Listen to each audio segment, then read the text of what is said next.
L'effet cantillon, c'est dans le fond quand les puissants contrôlent l'émission de monnaie, le coût de la monnaie, à leur profit. Et un vrai débat devrait s'instaurer en France sur comment les types qui sont nommés à la Banque centrale, mais on a créé maintenant une Banque centrale européenne où ça se fait, et on ne peut plus rien dire puisqu'on a abandonné notre souveraineté monétaire. Donc, ils ont instauré maintenant un système où on peut même plus, si on voulait s'en débarrasser, on peut plus s'en débarrasser en France. On a cette espèce de truc qui fait qu'on ne pourrait pas mettre les taux d'intérêt à un niveau où, dans le fond, Josiane pourrait épargner pour s'acheter sa maison, tu vois. Donc, Josiane, c'est quelqu'un qui s'occupe de notre maison à Avignon, qui est très bien. Et donc, ça me met dans des états de rage, absolument, parce que, dans le fond, en intervenant dans le marché, en ne mettant pas un prix de marché sur les taux courts, vous distordez le système de façon épouvantable au profit des riches. Et c'est fait au nom des pauvres. Tu vois ce que je veux dire ? Pour moi, on dit non, mais les pauvres, il faut qu'ils puissent emprunter pas cher. Mais non, il faut qu'ils puissent épargner de façon rentable. Tu vois ce que je veux dire ? Il ne faut pas qu'ils puissent emprunter pas cher, il faut qu'ils puissent investir de façon rationnelle. C'est pour ça qu'on a créé l'unité de l'épargne. C'est parce que ça... Alors, revenons sur cette notion qui est quand même importante. Ça veut dire que pour s'en sortir, si on voulait s'en sortir aujourd'hui, en 2026, par le haut, la première chose à faire serait bien sûr de reprendre une souveraineté monétaire, parce qu'on a bien compris que pour remettre des taux comme à l'époque de Wagner, c'est-à-dire c'était le premier graphique. Aujourd'hui, si on les mettait à 4 ou 5, là où il devrait être, l'État français saute. Donc, si tu veux, on ne peut plus. Donc, ça veut dire qu'il faut aussi que si on prend notre souveraineté monétaire, on reprenne notre souveraineté juridique sur la dette en disant à partir de maintenant, la dette n'est plus en euros, elle est en francs français allez vous faire cuire ça. Ça, c'est la lex monetae. Voilà. Et de toute façon, à partir du moment où si on maintient ça, on est cuit. Oui, mais si là, en tout cas, ça veut dire qu'on va... si on continue, et ils vont continuer, on le sait très bien, dans cette folie, jusqu'à véritablement avoir une crise sociale. C'est-à-dire, d'abord... c'est-à-dire qu'il n'y aura plus assez d'argent qui est fait par les petites fourmis ici parce qu'elles n'en gagnent plus assez. Donc l'État qui continue à emprunter sera obligé de... ce qu'ils vont faire, les petites fourmis qui sont ici vont gagner de moins en moins d'argent. On va avoir un écrasement par le milieu. C'est ce qui se passe tous les jours. Ce qui se passe, c'est-à-dire que les seuils se rapprochent. C'est-à-dire que même quand tu travailles, tu vas te retrouver de plus en plus près d'un seuil de pauvreté. C'est le miséreux au travail. Voilà, donc ça va être ça. Ceux qui sont ici et qui s'en mettent, les entrepreneurs, ceux qui arrivent à s'en sortir... C'est pas des entrepreneurs, c'est des spéculateurs qui sont subventionnés. Les entrepreneurs, eux, ils en prennent plein la gueule. Alors, les entrepreneurs, en partie, en prennent plein la gueule. Certains qui ont travaillé à l'étranger depuis un moment, genre Total ou ainsi de suite, arrivent à sortir leurs billes, mais ils vont être spoliés par l'État des gens d'ici qui vont essayer de leur mettre des taxes. Donc, ils vont se barrer. Ils vont se barrer, c'est sûr. Encore plus loin. Ce que va faire Total, c'est qu'ils vont dire, écoutez, on n'est plus une affaire française. On va se mettre à New York, parce qu'il y a un moment va arriver. Donc, tous les gens qui sont suffisants... C'est déjà ce qui se passe quand vous avez suffisamment mobiles. Qui sont suffisamment mobiles. Vous voyez qu'aujourd'hui, vous avez des entrepreneurs français à Hong Kong, en Floride, en Californie, partout où vous allez, ça grouille de Gaulois, qui sont des entrepreneurs et qui ont quitté la France parce qu'ils ne pouvaient plus exercer leur art. Donc, c'est un vrai problème. Et alors... tout ça, c'est pour vous dire que finalement, bien écoutez, on est dans un monde qui est aujourd'hui complètement paradoxal. C'est-à-dire que le discours est, si j'ose dire, du socialisme mou, il faut accepter l'étranger, il faut le subventionner, il faut qu'il puisse se soigner gratuitement, enfin bref... tout le monde est d'accord pour qu'on fasse des dépenses considérables par l'intermédiaire du biais étatique. Et ce qui veut dire que ceux qui épargnent, soit on leur pique leur épargne par des taux d'intérêt trop bas, soit ils ne peuvent pas utiliser cette épargne de façon rentable parce que les actions et et l'immobilier sont hors de prix. Sachant qu'on n'est pas à l'abri aussi d'une crise inflationniste, qui est Bien une sûr. autre façon aussi de piquer l'épargne des petites gens Absolument, ça va arriver. pour permettre Et à j'ai lu l'État un de truc. rembourser sa dette moins cher. J'ai lu un truc tout à fait extraordinaire. Il y avait un corneau de journalistes qui se félicitait parce que il y avait 6500 milliards d'euros, je ne sais plus combien, enfin une somme considérable. D'épargne française. D'épargne française. Oui, ils adorent disent qu'on a cette réserve, comme si ça leur appartenait et qu'on Mais pouvait c'est pas comment tout ça, à mais coup c'est capter. déjà. Mais c'est pas ça, mais elle est déjà investie. Bien entendu, ils Donc, je veux jamais, dire, hein. donc tu leur dis, c'est pas comme s'il y avait. Ils pensent que c'est Picsou Un qui va. tas d'or, un comme tas ça, d'or et on qu'on va pourrait le tout à coup le remettre dans Dans l'économie. l'économie. Mais Elle y est déjà. Il y est déjà. Évidemment. Comment croyez-vous que M. Arnaud a financé ces immeubles? J'ai rien contre M. Arnaud, mais enfin, c'est tout Non, à c'est fait juste étonnant. pour voilà. C'est simplement pour montrer. Donc, vous avez un discours qui est du socialisme, social-démocratie mou, en disant c'est pas bien de gagner de l'argent, et toute la réalité fait que, dans le fond, vous avez monté des systèmes politiques, économiques, monétaires qui transfèrent un maximum de pognon des gens pauvres vers les gens riches, en maintenant un discours de curé de gauche, quoi. Mais ça tient pas la route, quoi. Je suis quand même absolument effrayé. Et donc, comment vous protéger contre ça? Eh ben, si vous voulez, alors je sais qu'il y en a un certain nombre d'entre vous qui sont certainement à la ramasse parce que il n'y a plus d'épargne. Hein. Vous êtes à l'os, quoi. Je veux dire, vous pouvez pas épargner. Bon, ceux-là, ça va être dur pour eux, mais pour ceux qui ont une capacité d'épargne, eh ben, écoutez, il faut absolument que vous épargnez le plus possible. Vous supprimez quelques abonnements téléphoniques, quelques Netflix, etc. Et vous épargnez le plus possible de façon à vous sortir de ce piège dans lequel vous allez vous faire massacrer, quoi. C'est pas... Et si on a monté l'université d'épargne, si on a monté l'Institut des libertés, c'est pour vous prévenir contre ce truc-là, parce que c'est gros comme une maison, et les gens c'est curieux de parler d'épargne, de parler d'argent, de parler d'indépendance financière, de parler de... Il me semble que c'est l'essentiel de la démocratie, c'est-à-dire apprendre aux citoyens à devenir libres et responsables. Et dès que quelqu'un en parle, on dit, de toute façon, vous parlez que d'argent, vous vous intéressez pas au peuple et tout. Mais si c'est parce que je m'intéresse au peuple que je parle d'argent, parce que un peuple de... Non, mais simplement parce que j'en parlais avec ma fille ce week-end qui était à Paris, c'est que je lui disais, l'argent, c'est de la liberté frappée. Alors elle me disait, pourquoi tu dis frappée? Je lui dis, mais parce qu'autrefois, les pièces étaient frappées. Elle frappe avec le sceau du roi. Voilà, donc elle n'avait pas cette image. Il y a des choses qui n'ont pas transcendé. C'est un truc, c'est la liberté qui est autorisée par le pouvoir royal, voilà, puisqu'il y avait le sceau du roi dessus. Mais c'est important parce que l'argent, ça vous permet de... C'est pas pour acheter des montres, c'est pas pour acheter des choses juste, mais ça vous permet d'abord de vous mettre à l'abri, de mettre les vôtres à l'abri, et ça vous permet malgré tout de vivre en étant... Et c'est une façon de... Sans avoir peur. Sans avoir peur, c'est une façon de reconquérir votre indépendance, c'est-à-dire qu'à partir du moment où vous comprenez comment gagner de l'argent avec votre épargne, eh bien, ça veut dire que vous n'avez plus besoin que quelqu'un d'autre gère votre épargne. Vous êtes suffisant.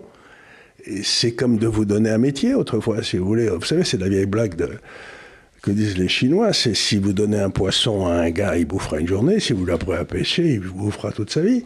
Ce qu'on veut, c'est vous apprendre à pêcher. De façon que vous bouffez toute votre vie sans avoir demandé la permission à ces corneaux là-haut qui n'ont qu'un intérêt, qui sont des voleurs, Donc, retenez, ce qu'il faut retenir de ça, si vous voulez, c'est que nous sommes aujourd'hui dans un système socialement profondément injuste et qui, économiquement, va nous amener à un désastre par la faillite, parce que on ne crée plus de richesse et on en dépense, quoi. Donc, il n'y a plus de valeur créée et on répartit de la valeur partout qui ne correspond à rien. Donc, ce qu'on essaye de faire, c'est de vous apprendre à vous appuyer sur votre propre création de valeur pour continuer à créer de la valeur à partir de... Je voudrais dire quelque chose un peu out of the box ici, mais qui rejoint, c'est que j'ai entendu par exemple mademoiselle Sarah Knafo dans une émission de Thinkerview dire la chose suivante, dire voilà, il faudrait faire un plan Pinay-Rueff, c'est-à-dire revenir à ce qu'avait fait le général de Gaulle et reprendre quelque part notre économie, lancer un emprunt d'État et ainsi de suite. Bon, vous pouvez aller voir ce qu'était le plan plan Pinet-Rueff. Alors effectivement, Rueff et Pinet étaient 2 personnes compétentes, mais j'ai 2 remarques par rapport à ça.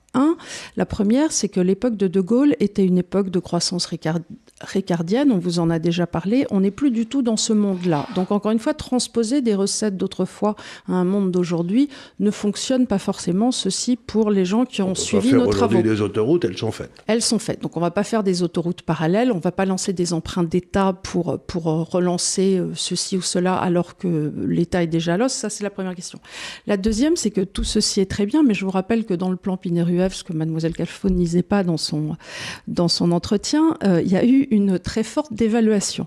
Et pour avoir une très forte dévaluation, il s'agirait d'avoir notre propre monnaie, parce qu'on ne peut pas dévaluer à l'intérieur de l'euro. Donc ce que ne dit pas encore une fois mademoiselle Calfeau, c'est qu'il faut sortir de l'euro. Et ça, c'est quelque chose... Sortir de l'Europe. Donc c'est quelque chose qui est toujours contourné avec énormément de précision. Donc moi je n'ai rien contre le fait de parler du plan Pinet-Rueff, mais parlons de tout le plan Pinet-Rueff. Et ça, c'était en grande partie le nouveau franc, le franc Pinet, et une dévaluation massive. Or, aujourd'hui, si on veut faire une dévaluation massive, ce qui serait sûrement bien pour notre relance économique, il faudrait... Non, parce qu'une dévaluation massive, qu'est-ce que ça veut dire que tous ces espèces de salopards qui se sont déjà, ça voudrait dire une banque centrale. Qui serait d'abord centrale, mais surtout, ça voudrait dire que tous ces salopards qui sont enrichis en achetant des actifs existants de l'immobilier verraient leur épargne baisser de valeur formidable à cause de la dévaluation, parce que ils paieraient ça. Et puis tous les entrepreneurs qui ont des compétitions qui viennent de Chine ou je ne sais pas où, eux, ils s'enrichiraient parce que d'un seul coup, ils deviennent... Donc c'est un transfert massif de richesse des rentiers qui sont au pouvoir aujourd'hui vers les entrepreneurs, une dévaluation. Mais vous pouvez faire ça si vous avez votre liberté monétaire, votre liberté budgétaire, votre liberté... Or, on n'a pas notre liberté budgétaire, on n'a pas donc... Tout ce que dit Mme Calfeau est sûrement très intelligent, mais rien de ce qu'elle dit ne peut avoir lieu si nous ne reprenons pas toutes nos souverainetés. Or, elle n'en parle jamais. Non, elle dit, elle reste dans l'euro. Elle reste dans l'euro. Donc ça ne sert à rien de me parler de plan Pinet-Rueff si... S'il n'y a pas une dévaluation de 50%. Donc c'est très joli de faire vos intéressants. Comment elle va organiser ce transfert de richesse des rentiers vers les entrepreneurs non, mais c'est des paroles verbales, tu sais. Voilà, tout ça, c'est des trucs pour faire croire qu'elle y connaît quelque chose. Bon. Voilà, je pense qu'il ne faut pas confondre les comptables et les économistes. C'est intéressant, les comptables. Comme disait mon grand-père, pour faire un bon comptable, il faut un con et une table. Il y en a beaucoup, qui ont fait des bonnes écoles en France. Donc voilà un petit peu le truc qu'on veut essayer de vous dire, c'est que ça fait 50 ans que la France est gérée par des fonctionnaires, c'est-à-dire les rentiers, contre les entrepreneurs. On arrive à la fin de ce processus parce qu'il n'y a plus d'entrepreneurs, il n'y a plus rien à bouffer. Donc c'est exactement le processus de l'Union soviétique. Ça va se terminer de la même façon. Et donc pour l'instant, les conseils qu'on donne dans l'université de l'épargne, c'est d'avoir votre épargne dans des endroits où vous ne ferez pas massacrer. Et on a la satisfaction... je crois que depuis le début de l'année, le portefeuille de l'université d'épargne, le portefeuille type, est en hausse d'à peu près 9%, ce qui est très bien. Ce qui est très bien, avec tout ce que M. Trump nous fait voyager, parce que quand il n'est pas en train d'attaquer les pingouins en Groenland, il enlève des gens dans leur maison, ensuite il fait des images où il se prend pour Dieu, il soigne les morts en thaumaturge. Il attaque ce brave pape qui m'a l'air très sympathique. Qui m'a l'air très sympathique et qui, ma foi, essayait d'aller en Algérie. Il faisait son boulot de pape. Il dit, oui, mais le pape ne parle pas de force, il parle de paix. C'est un peu ce que disait Zemmour aussi dans une émission en disant le pape c'est ce qu'avait dit Netanyahou. Évidemment, le pape, vous savez, c'est comme l'ours, il fait son boulot d'ours, le pape, il fait son boulot de pape. Qu'est-ce que vous voulez? Évidemment, il va dire la paix soit sur le monde et aimons-nous les uns les autres. Je ne suis pas ulcéré, sachant qu'il est dans un temps long de l'Église. Il n'est pas dans le temps temporel, il est dans le temps de Jésus-Christ. Oui, voilà.